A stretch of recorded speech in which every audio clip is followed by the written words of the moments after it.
right now. Okay, awesome. So the second presentation for the Space Habitat event is the use of an emergency response style system for space habitats. So I just talked to you guys about urban design and planning. I think the room is still the same, but the question becomes, who am I to talk about emergency response, right? Like, where did that come from? You know me as a mechanical engineer, you know me as someone who's been designing things and thinking about the space in which we live. Well, the other thing that I've done is the emergency response. I worked as an EMT and firefighter in New York State for quite a couple years. Volunteer role primarily, but that's really where the background's coming from. Thinking back to what I had talked about earlier, and just a quick reminder for anyone who's in the room newly, the mechanical aspect of this changes as we consider people, right? So as we have more people in space, more emergencies are possible. So that's where this presentation was inspired. So moving into the things I'm going to talk about. First, emergency response. What are the critical components? What mindset do we need to have? Second, organizational structure of an emergency response system. And then we're going to break down into two segments of how to deal with that: emergency preparedness and emergency prevention. In preparedness, how do we have a kit? What are the big ticket items that we need to carry with us as we live on space? What things do we need to monitor? Emergency prevention then becomes a larger consideration on how we have protocols and training programs to create a larger system for us to set up on Mars and Moon. And then we'll have another spin-off section for technologies to be applied on the Earth. Now, this picture that we have right here, that was me doing some training for roofing materials and cutting through them for a fire. Why I'm bringing that up in particular is because the response for how we're doing this on Earth is very different from what we have on the Moon and Mars.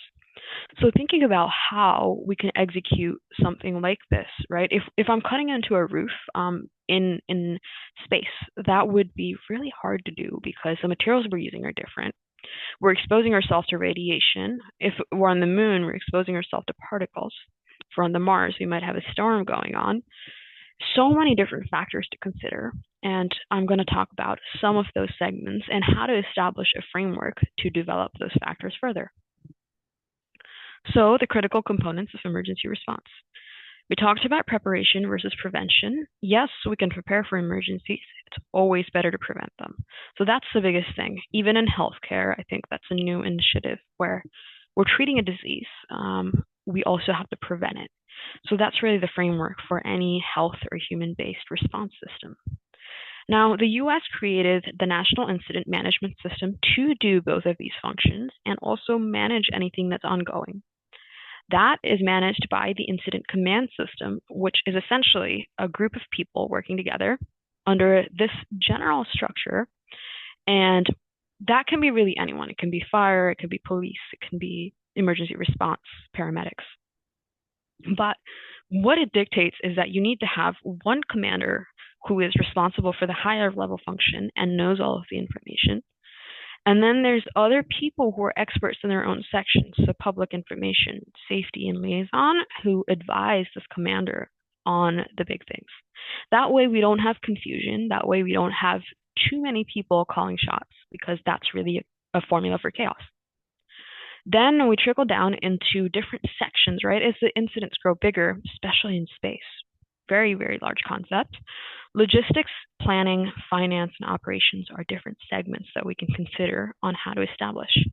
This is currently used on Earth in the US, but I think it's a really good framework because it's scalable and it can be moved around where anyone can be an incident commander. They just need some basic training on how to operate in a system in a response and ask the right questions.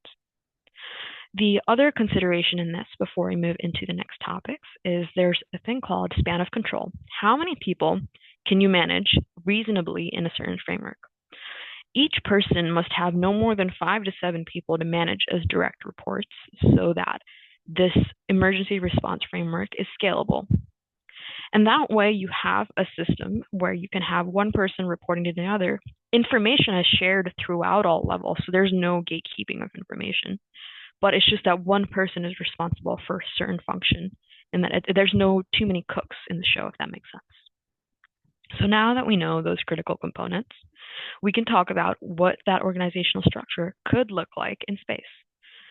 So say for that health facility or emergency system or location that we have as our base, we have a main station director, that incident commander. We can have somebody who is a health center director. We don't even need to have all the other functions. This person can communicate information, can communicate logistics, and advise the main station director. They would have to be qualified in that role, but what that means essentially is that one person's calling the shots and the other person can help them with it and really give information that they might not consider. Then they have all of the lower level staff underneath them who's managed and kind of reports information. Information goes up, key directives go down, but the big thing here is that we are accounting for each person and their skills in communicating those as needed. So we have a physician, mental health specialist, which I think is very important for space, new environment. The mind is very powerful, and to learn to talk about the challenges we're going through is very important.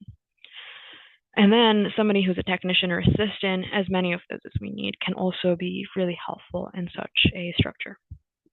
Now, depending on how we want to connect, we can have a medical control center back on Earth, but that might disappear as we move forward. And so that's why we have the dotted lines, right? So we might not be taking Earth as the final command, maybe a couple hundred years down the line, if we do have a fully set up base there. For now, though, we'll need that, right? We need Earth-based protocols to direct us to learn more about those environments. Now, moving into that segment about emergency preparedness, how do we have a response kit? The medical kit on the ISS contains several components: a first aid kit, book of medical conditions, a defibrillator, so basically that's the thing that shocks the heart back into motion, AED is what we call it as well, a portable ultrasound and minor surgery items, pen light to look into eyes and the response of your eyes, saline, medications and band-aids, and a microbiology test kit. This was the basic shell, and as we see in that top image, the Apollo in-flight medical equipment kit, very, very basic. Even below that, we have a small kit showing what's on board space shuttles. But it's interesting to note that nowadays we're also considering larger surgery items. So there's robotic surgery that's been conducted in space through remote control. Think about the technology that's needed for that. You need an astronaut doing the surgery or like running the robot up there, and then a doctor controlling the arms of it to keep it very, medical and consistent. So they didn't do that on humans, but it's still very cool to hear about that they used specimens and had so many elements of medicine and engineering come together. So with that being said, day-to-day life, how do we have monitoring technology to make sure that we're healthy? Microgravity and space suits and the challenges of space are so many. So there's actually biomonitoring technology developed by the Canadian Space Agency. And what it does is it collects all different kinds of data for the needs in space. It can also be used on Earth, but really it's just so thin that it goes really well under the spacesuit, which we see here. That's a newer Axiom spacesuit that's being made so that the old NASA ones can be replaced as they're wearing down, and we have more and more patching up to do. So really cool stuff. And there's been a connection with Axiom and Prada as well that we have recently heard about at the International Astronautical Congress. So what are we collecting? Pulse data, blood pressure, breathing rate, skin temperature, how much blood oxygen there is in your body, and your physical activity. So that data is actually transmitted to an on-orbit controller, and this shirt has essentially a really easy monitoring mechanism because all you have to do is wear it. So that's some advances that we have, and it's being tested in different facilities and different functions. So very, very cool uses for this. And then now we have the big ticket items, right? So this is stuff that we can't wear. It's not a kit, but we will need as we move into space. Stretcher or bed, which is used for for patients on Earth, but we need to modify that for space. I don't think these wheels can hold up with regolith. So thinking about how we redesign some of our transportation mechanisms while wearing our astronaut suits, that's a hard thing to do. That's really tough. So that's something that has to be done sooner or later as we start going and building settlements. And this image that we see actually is one of those first robotic surgeries, but that's a bigger item that we would keep if we need surgery in space. And perhaps we can expand and we can build different arms or functions in space itself using this 3D printing tech, and so on and so forth. For now, though, this is a miniaturized robot assistant that's called Space Mira, an acronym for that. And it's being used on the space station, so it's proven to work in micro and low gravity. All right, so those are all ways to prepare for an event, but how do we prevent it? So key principles, astronauts, as they go through various challenges in space, lose bone and muscle. Depending on where, so upper body, as we're floating through the ISS, what they've seen is that they use their upper body to move around a lot. So the lower legs and spine really have most of that bone and muscle loss, which is why when they come back to Earth, they're not able to walk. But the action taken, and this is a current protocol, is that they have 2 hours of weight training and at least 30 minutes of cardio. And they design the numbers for these and how the exercises are happening through various protocols and exercise scientists who work for space. So cool job to think about if anyone's interested in healthcare or is in healthcare. I'm not sure who the audience is, but really I think that's a very cool thing. The biggest thing is that they're asked to report if this isn't possible. And that's because we have different health challenges for astronauts, and reporting that becomes very important to modify the structure and keep sure astronauts are healthy. Then, of course, that monitoring health for long-term performance, tracking heart rate, blood saturation, all of these, and being very careful with our respirators is also important. Last thing is understanding personal readiness. This one I include more as a tactical function, right? So health part of it, I know a little bit from the EMS. The personal readiness, I know from actually having gone through these things. There's box breathing, and there's a lot of techniques to calm yourself down and also advocate for yourself. So go to the health center, going to talk to the telehealth line, setting that up for astronauts will become more important as we have more of them. And that's a safety and effectiveness thing. If we don't know how ready we are, we cannot communicate it. And if we are not feeling up for a task, trying to do it, maybe it's important, maybe we have to, but understanding our limitations will be the best way to ask for help. So safety protocols, fire suppression equipment, they must be on the facility. Right now, they have a CO2 extinguisher. I think they have fire doors on the ISS that have automatic closing, and so that's one way to contain this fire if it happens, which unfortunately that's something we have to prepare for. Fire blankets and decontamination agents are other things to consider to bring up and wrap the people or affected areas. Of course, first response kit, we talked about AED and CPR being possible in space. I've attached a couple links for review if anyone wants to see astronauts demonstrating it, and then also the respirators for us to be able to breathe. They have to be fitted for each person, and I say that because in the fire department, when we'd go into an exercise, if it's not fitted and you have leakages, you have oxygen coming out, and now you're wasting air. Additionally, in space, that can even become a fire hazard. When you're carrying a tank of air in a high response setting, right, we don't want to lose any of that precious matter, especially when it has to be transported from Earth. And then lastly, the protocols must be reassessed regularly. So that's something that has been incorporated into current impacts with how NASA and ESA perform. Of course, the Russian Space Agency and the Japanese Space Agency have their own, but I haven't done as much research into that. So, looking more into that training aspect, there's a lot of regular programs, flight experience, scuba diving, and being in a STEM field, having at least a master's degree. But what I found was there's a new avenue. NASA offers a clerkship for medical students, must be a US citizen though. There's training with the Johnson Space Center Space Medicine Operations Group.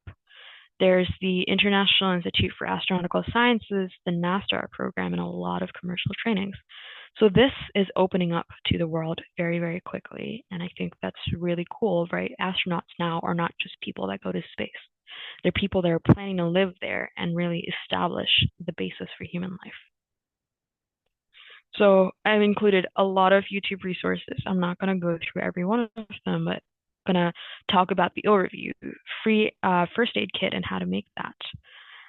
Patient spinal immobilization, CPR training, and bone immobilizations. A lot of the medical staff will know a lot more than me on this, but the techniques particularly that I've included are stuff that I've used on the field, like patients under a bed. How do we get them out? How do we mobilize them? And then how do we transport them safely? Also included some resources from the fire department, webbing and harnesses to take these astronauts potentially and move them, right? That's things we do on Earth. But if we can't carry a stretcher out, those are really cool things to look at. Drags and ropes and knots, right? If you have to move somebody, that's really good to know how to search and rescue them and also bring them out with you. And then there's a couple cool things about those spacesuits and exercise regimens that we talked about. So a lot of resources, and I can happily share this presentation after or answer any questions on those as well. So last topic that we are discussing today, technologies to be applied on Earth. Alzheimer's research has been a huge point on the ISS where protein synthesis and fluid flow in space has advanced treating and the formation of plaque that causes Alzheimer's. Something that we thought was impossible to cure, and I think that's so awesome that we're finding cross applications and collaboration. The other thing, cancer treatment and organ growth. Studying cell growth happens faster in space for some reason. So testing new drugs there is faster and has been a consideration for a lot of pharmaceutical companies. Of course, we have the synthetic organ transplant where, because of microgravity, it might be easier to create scaffolds and have them grow in a 3D space without the pressure of gravity for now. Then protecting muscles and bones, right? Astronauts have a lot of depreciation of their human body, but there's been a lot of research done into molecular signaling pathways to prevent those losses, which can then be applied on Earth. We have patients who come in and they have osteoporosis or just have all of these cross conditions because of their health history. These molecular signaling pathways kind of give us more of an insight into how our body works, and I think that's also very important to take back as we do this research, right? Because every technology is not only in what it's researched for, but it applies in how we want to use it. So using it for the better and the public good, I think, is something that should be a bigger consideration as well. So here we have NASA astronaut performing some of these operations for microgravity, and so that's a test cell that we see on a clean room and how they set it up. Lots of technology, lots of wires, and yet something so fundamentally human about it, curiosity. So that's about me. And if you guys want, I have connections here for LinkedIn and Instagram. But thank you so much for listening.